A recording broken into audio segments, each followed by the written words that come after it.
আসসালামু আলাইকুম। আশা করি আপনারা আল্লাহর রহমতে অনেক ভালো আছেন। তো আজ আমার কিছু ব্যক্তিগত কথা আপনাদের কাছে শেয়ার করব। আর আমি মনে করি এতে আপনারাও কিছু উপকৃত হতে পারেন ইনশাআল্লাহ। তো কথাটা হচ্ছে যেমন পবিত্র কোরআনে কারিম তো আল্লাহ এই পৃথিবীতে দিয়েছেন মানুষের কল্যাণের জন্য, অর্থাৎ মানব কল্যাণের জন্য। সেখানে কোনো ইসলাম ধর্মের কথা বলা হয়নি। সমস্ত মানুষের কল্যাণের জন্য দেওয়া হয়েছিল। যাই হোক সেটা কিন্তু আমরা আরবিতে পড়ি।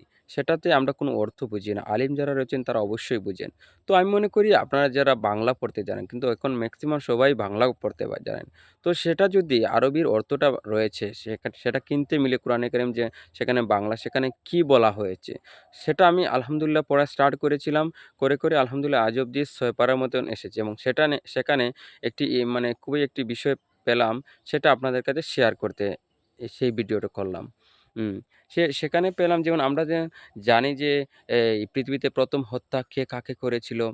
কাবিল হাবিলকে করেছিল এবং সেটা কোথায়? আমরা তো কেউ জানি না।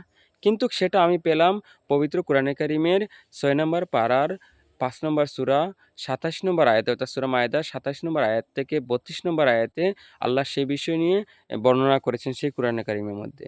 সেটা তো জানতে পারলাম। এরকম অসংখ্য বিষয় রয়েছে।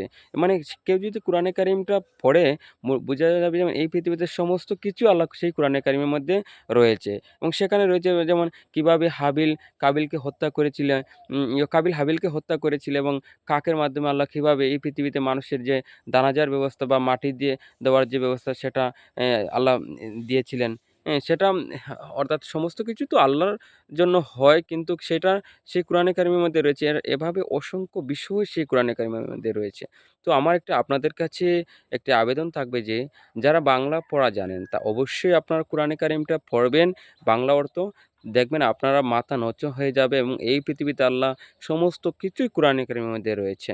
আল্লাহ আমাদের সবাইকে বুঝার তৌফিক দান করুক।